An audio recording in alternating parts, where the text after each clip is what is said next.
Este es el Peñón de Gibraltar, sobre el estrecho del mismo nombre, en el extremo sur de la península ibérica, sobre el mar Mediterráneo y a pocos kilómetros del norte de África. Su nombre, Gibraltar, proviene del árabe Jabal Tarik, la montaña de Tarik, en homenaje al general Tarik ibn Ziyad, quien, al comienzo del siglo VII, cruzó el Mediterráneo desde el norte de África, desembarcó en el Peñón y tomó posición de comando allí para iniciar su incursión sobre la península ibérica. Desde allí cuenta la historia que entró con cerca de 9.000 hombres, venció al rey Rodrigo y a los ejércitos visigodos, dando comienzo a una historia de 8 siglos de dominación y cultura árabes en España.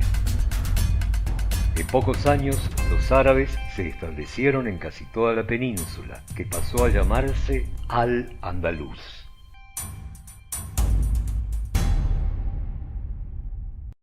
Durante su estadía en Al-Andalus, los árabes hicieron pacto con los reyes cristianos visigodos, respetando sus templos y su religión, y permitieron a los judíos de la península vivir en paz sin ser perseguidos. Cerca del siglo X, la España musulmana florecía como uno de los mayores centros culturales y científicos del mundo.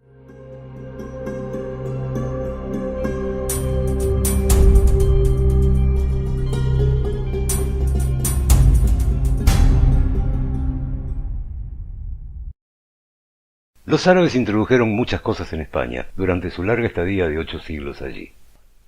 Entre ellas, por ejemplo, los números arábigos, que reemplazaron a los complicados números romanos. Y el número 0, que facilitó mucho los cálculos y les permitió hacer grandes avances en matemáticas, arquitectura, ingeniería y astronomía.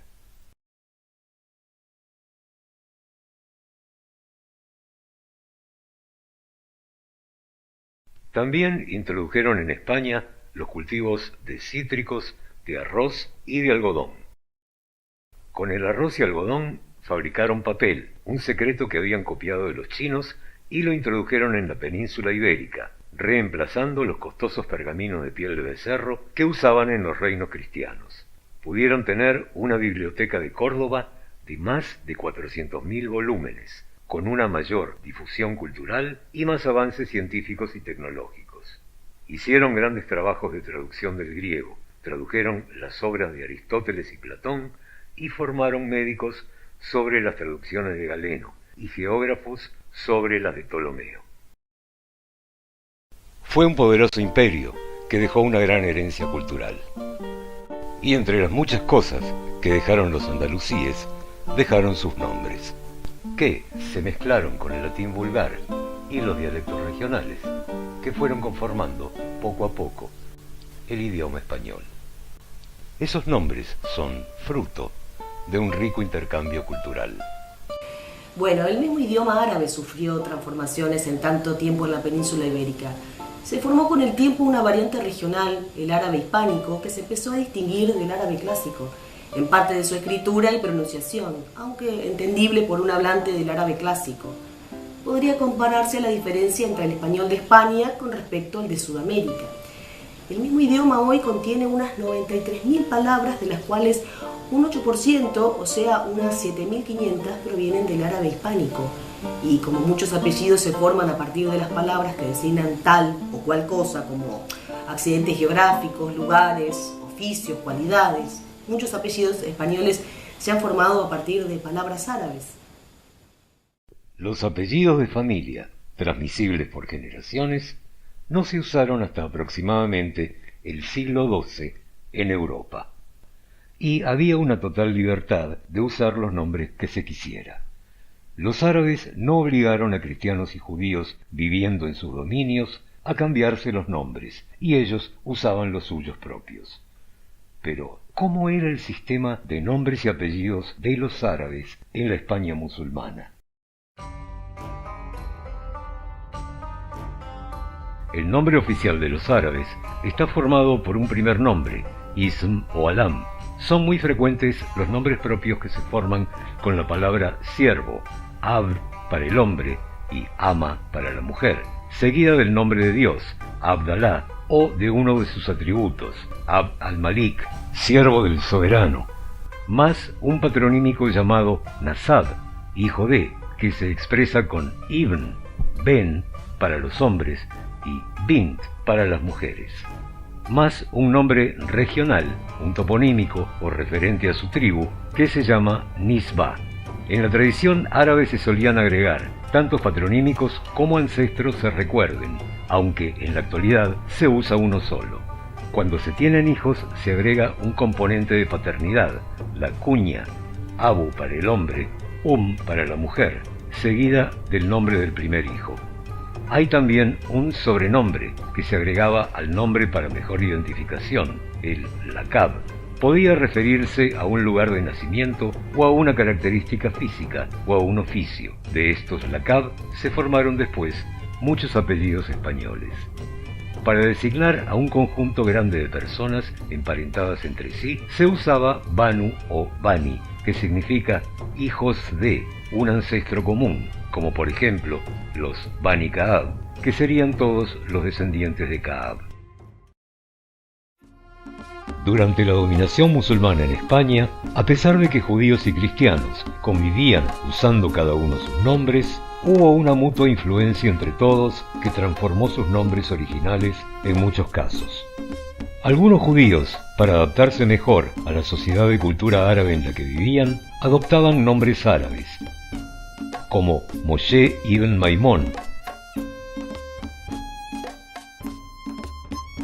más conocido por Maimónides, o la familia sefardí Abulafia, cuyo apellido árabe proviene de Abu al-Afia, padre de la salud, y se transformó en una familia sefardí de farmacéuticos.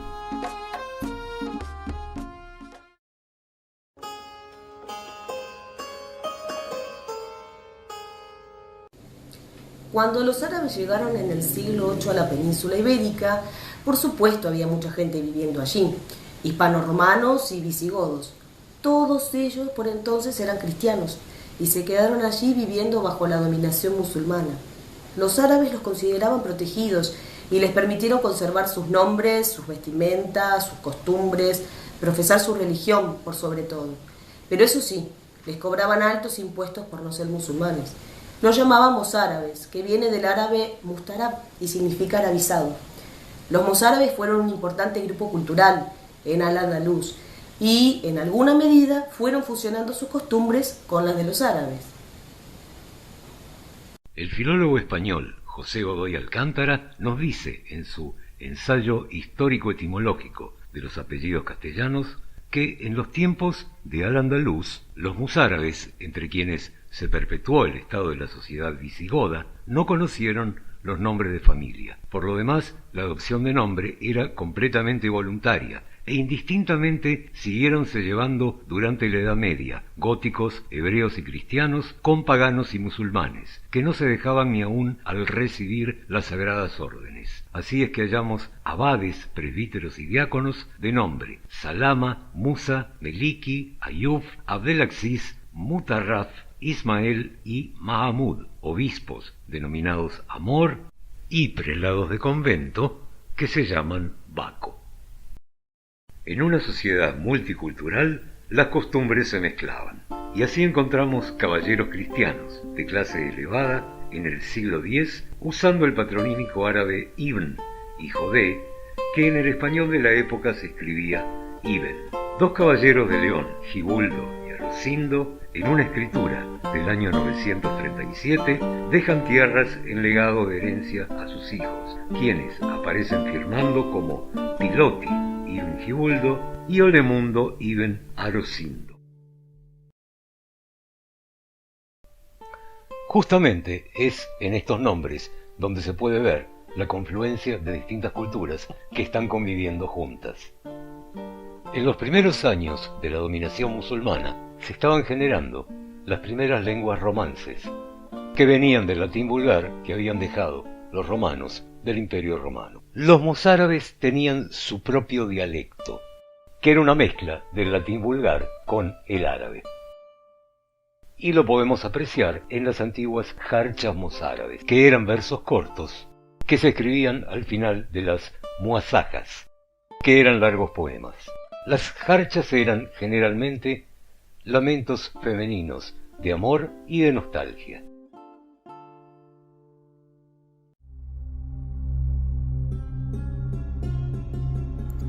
Vai-se meu coração de mim, e errad, si se me tornará, tan mal meu doler y lila viv, enfermo yed, ¿cuándo sanará?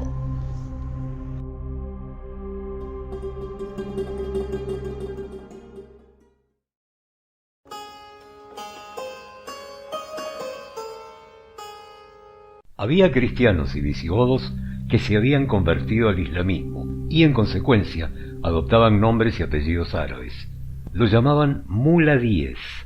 La palabra muladí viene del árabe mulawad, que significa no nacido de vientre árabe. Omar ibn Hafsón fue un guerrillero andalusí de abuelos visigodos cristianos convertidos que organizó y acaudilló una rebelión contra el Emirato Omeya de Córdoba. Los Banu Qasi eran una dinastía muladí cuyos dominios se situaban en el valle del Ebro y eran descendientes del conde visigodo Casio, de allí su nombre, Banu Qasi, hijos de Casio. Había casos de musulmanes nacidos de un padre o una madre no árabes, como Abderramán III, el califa pelirrojo, que era hijo de una concubina cristiana de su padre, una mujer de origen vasco, y también nieto de una vasca por parte de su padre.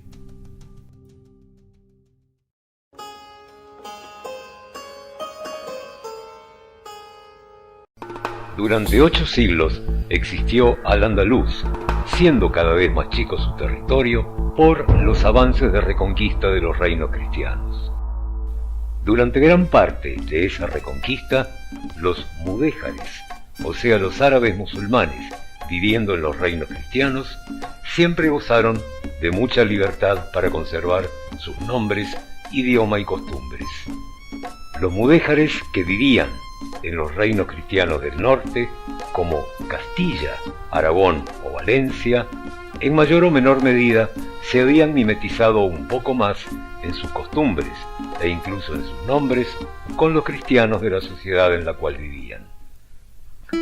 Como en el caso de una donación del año 926, agregando al monasterio de Cardeña la iglesia de Santa María del Campo en Burgos, donde firman a lo último Ab Marwan, Nemar, Abu-Ab, Mendar y Autemán, todos con el apellido de Santa María, por lo que es de presumir fueran siervos o vasallos moros de la misma iglesia.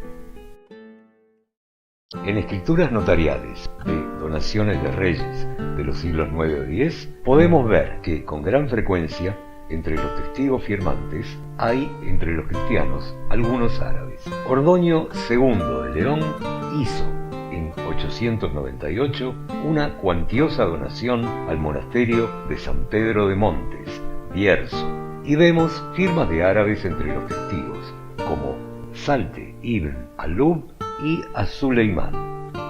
En 923, Ordoño hace otra donación al monasterio de Sahagún y firman Ab-Suleimán Fredenandis y Abulfeta ibn December, los cuales son una mezcla de nombre entre árabes y latinos. El 25 de mayo de 1085, el rey castellano Alfonso VI reconquista la ciudad de Toledo y firma una capitulación con el rey Al-Qadir, que incluía el respeto de la vida, las haciendas y las costumbres religiosas de todos los mudéjares musulmanes que escogieran quedarse en la ciudad. Hasta que, con la reconquista de Granada por los reyes católicos en 1492, cae el último dominio del mundo árabe en la península, y con la llegada de la Inquisición, la política del reino cambia. Comienzan las conversiones forzosas y los mudéjares que se convierten al cristianismo comienzan a ser llamados moriscos.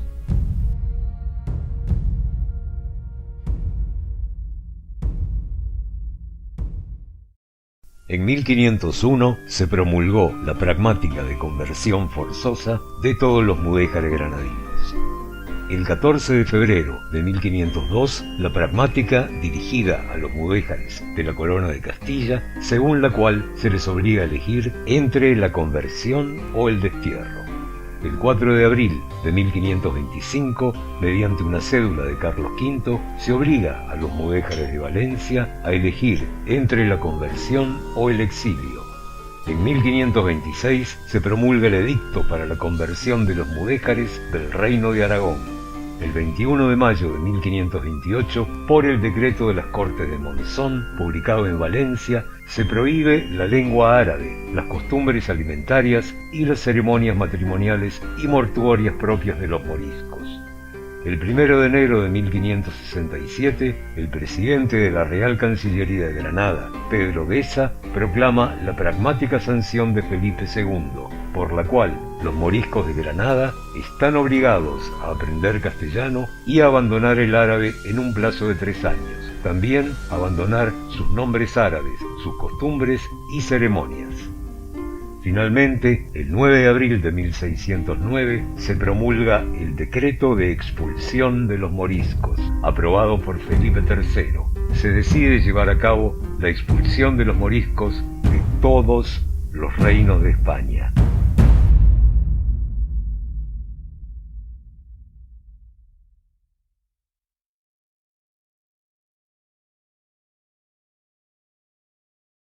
Medio millón de moriscos musulmanes fueron expulsados de la España medieval. Pero nos dejaron sus nombres, que se fueron adaptando y latinizando. Entre esos apellidos heredados podemos ver aquellos que hacen referencia a ciudades, accidentes geográficos o lugares construidos por el hombre, que son los toponímicos. Otros que hacen referencia a oficios, profesiones o cargos públicos, y otros que hacen referencia a características personales. Y ahora, a continuación, aquí veremos algunos de estos apellidos.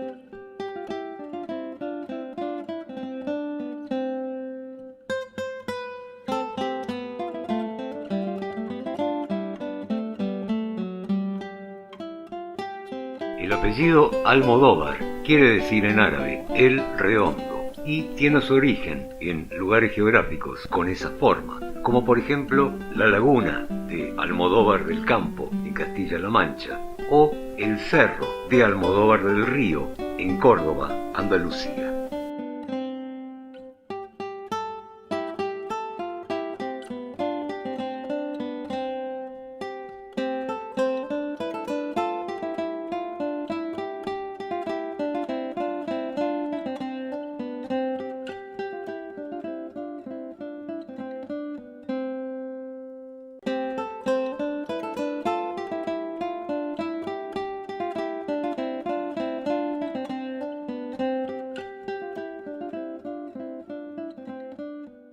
En Castilla-La Mancha se encuentra la ciudad de Calatrava, una de las órdenes honoríficas y nobiliarias más importantes que tiene España es la Orden de Calatrava.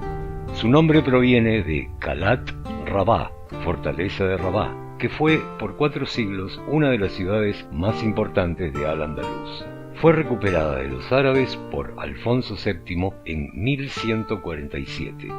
La orden fue creada en 1158 como símbolo de protección de la villa de Calatrava, que fue donada por el rey Sancho III a los monjes cistercienses, quienes la defendieron con un ejército de 20.000 monjes y soldados.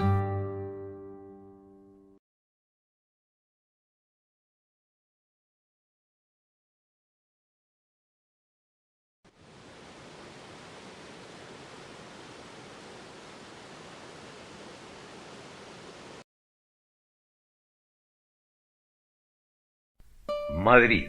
En su fundación musulmana por Muhammad I, emir de Córdoba, en la segunda mitad del siglo IX, recibe el nombre de Magrit, en castellano antiguo Majerit, que podría ser una arabización del nombre romance, matrice, matriz, fuente, en alusión a un arroyo de ese nombre que corría por la antigua ciudad.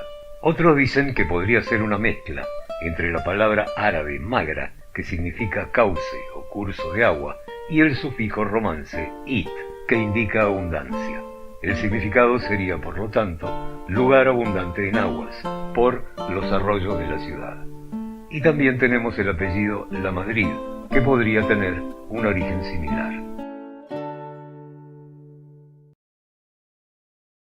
Medina, del árabe hispánico Madina y del árabe clásico Madina, significa ciudad. Hay varias localidades españolas con ese nombre. En Burgos, Medina del Pomar; en Valladolid, Medina del Río Seco y Medina del Campo; en Badajoz, Medina de las Torres; y en Cádiz, Medina Sidonia. Muchas familias procedentes de esas ciudades tomaron ese nombre por apellido. Medinaceli es una muy antigua ciudad que se encuentra en la provincia de Soria, en Castilla y León. Los árabes la llamaron Madinat Salim, que es una adaptación árabe de Okelis, el nombre que el pueblo celta le había puesto a la ciudad, y significa colina. Madina Oceli era ciudad de la colina.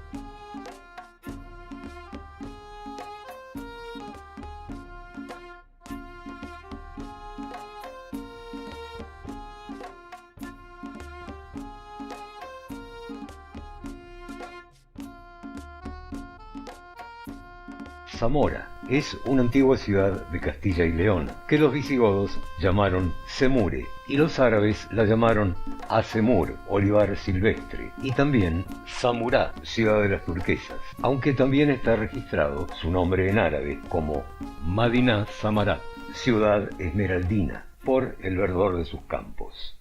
Albarracín es un apellido toponímico porque se refiere a un lugar con ese nombre, en la provincia de Teruel, en Aragón, pero también es un apellido patronímico, porque se refiere a los hijos de Racín. En el siglo XI llegó a la región una tribu bereber que se llamaba los Banu Racín, los hijos de Racín, que fundaron una famosa taifa, que era un pequeño reino, dependiente del califato de Córdoba, la taifa de Albarracín.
Al-Mansur, o Almanzor en español, fue un importante político y militar andalusí que ganó numerosas batallas y fue el caudillo o la figura principal por años del poderoso Califato de Córdoba. Su nombre, Mansur, o españolizado como Mansor, se difundió como apellido de familia en España.